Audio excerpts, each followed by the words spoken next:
বাংলাদেশের সাম্প্রতিক পরিস্থিতি নিয়ে উদ্বেগ প্রকাশের পাশাপাশি পরিস্থিতি মোকাবিলায় জাতিসংঘের শান্তিরক্ষী পাঠানোর প্রস্তাব করেছেন পশ্চিমবঙ্গের মুখ্যমন্ত্রী মমতা বন্দ্যোপাধ্যায়। একই সঙ্গে বাংলাদেশ নিয়ে ভারতের সংসদে নরেন্দ্র মোদী কিংবা এস জয়শঙ্করের বিবৃতি দাবি করেছেন মমতা বন্দ্যোপাধ্যায়। এ সময় বাংলাদেশ নিয়ে ভারত সরকার চুপ করে রয়েছে বলেও অভিযোগ করেন তিনি।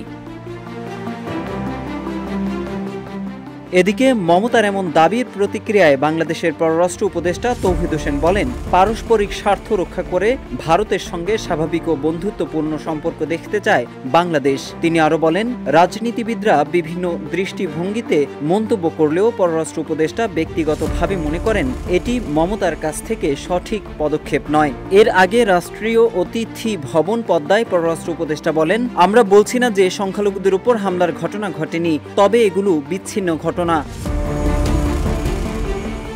Double million offer Walton fridge কিনে পেতে পারেন 20 লক্ষ টাকা, রয়েছে কোটি কোটি টাকার নিশ্চিত উপহার। বাংলাদেশে চিন্ময়কে গ্রেপ্তারের পর গত কয়েকদিন ধরে ভারতে মিছিল, সমাবেশ, কুশপুত্তলিকা দাহসহ নানা ধরনের বিক্ষোভের ঘটনা ঘটেছে। এর জেরে 2 নভেম্বর হঠাৎই আগরতলায় বাংলাদেশের সহকারী হাইকমিশনে হামলা, ভাঙচুর ও পতাকা নামিয়ে ছিঁড়ে ফেলার ঘটনা ঘটেছে। গণমাধ্যমের তথ্যমতে বাংলাদেশের পতাকাও পোড়ানো হয়েছে। এই ঘটনার পর দুঃখ প্রকাশ করে বিবৃতি দেয় ভারতের পররাষ্ট্র মন্ত্রণালয়। বিবৃতিতে দেশটি বাংলাদেশের ডেপুটি ও সহকারী হাইকমিশনগুলোতে নিরাপত্তা বাড়ানোর নির্দেশনা দিয়েছে। এদিকে আগরতলায় হাইকমিশনে হামলার ঘটনায় ক্ষুব্ধ প্রতিক্রিয়া জানিয়ে বিবৃতি দেয় বাংলাদেশের পররাষ্ট্র মন্ত্রণালয়। এতে বলা হয়েছে, 2 নভেম্বর সোমবার আগরতলার হিন্দু সংগ্রাম সমিতির বিক্ষোভকারীদের দ্বারা বাংলাদেশের সহকারী হাইকমিশনের প্রাঙ্গণে হিংসাত্মক বিক্ষোভ ও আক্রমণের জন্য বাংলাদেশ সরকার গভীরভাবে ক্ষুব্ধ।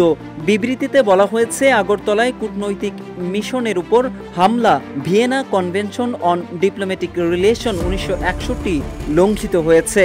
এখন প্রশ্ন উঠছে, আসলে কোথায় শান্তিরক্ষী পাঠানো দরকার, বাংলাদেশে নাকি ভারতে?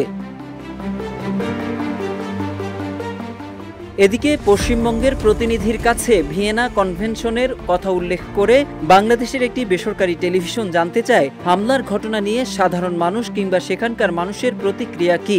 এ প্রশ্নের উত্তরে জানানো হয়, কলকাতার বিক্ষোভ পুলিশ ভালোভাবে ট্যাকেল দিয়েছে, তবে ত্রিপুরায় 150-র বেশি পুলিশ ছিল, কিন্তু সেখানে হইচই করে কয়েক দল লোক দূতাবাসে ঢুকে পড়েছে।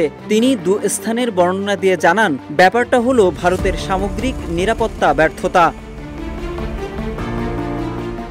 এদিকে পশ্চিমবঙ্গ প্রতিনিধি আরও জানান, জেনেভা চুক্তি অনুযায়ী বাংলাদেশের দূতাবাস কর্মী ও তাদের পরিবারের নিরাপত্তায় পুরোপুরি আঘাত এসেছে।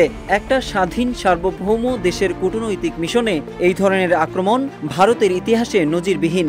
শান্তিরক্ষী পাঠানোর বিষয়ে মমতা কিভাবে বলেছেন এবং সেটি সম্পর্কে কতদূর জানতে পেরেছেন, এই প্রশ্নের জবাবে তিনি জানান, ভারতীয় গণমাধ্যমগুলো মানুষের মধ্যে হিংসার বীজ বপন করছে, তার জন্যই এটা হয়েছে। এছাড়াও তিনি দূতাবাসের মধ্যে আক্রমণ করা যায় না, এই সচেতনতা মানুষের মধ্যে থাকলে এই অঘটন ঘটতো না বলেও মন্তব্য করেন। পশ্চিমবঙ্গের এই প্রতিনিধি আরও জানান, এই মুহূর্তে যদি ভারত সরকার মনে করে স্থায়ী মিশনগুলোতে আরও বেশি নিরাপত্তা বাড়াতে পারে, অথবা বাংলাদেশ সরকারের উচিত ভারতকে অনুরোধ করা যে বাংলাদেশ সরকারের নিরাপত্তা বাহিনীর মাধ্যমেই বাংলাদেশের দূতাবাসগুলোর নিরাপত্তা মেনটেন করবে। এছাড়া এই মুহূর্তে কোনো বিকল্প নজরে আসছে না বলেও মন্তব্য করেন ওই প্রতিনিধি।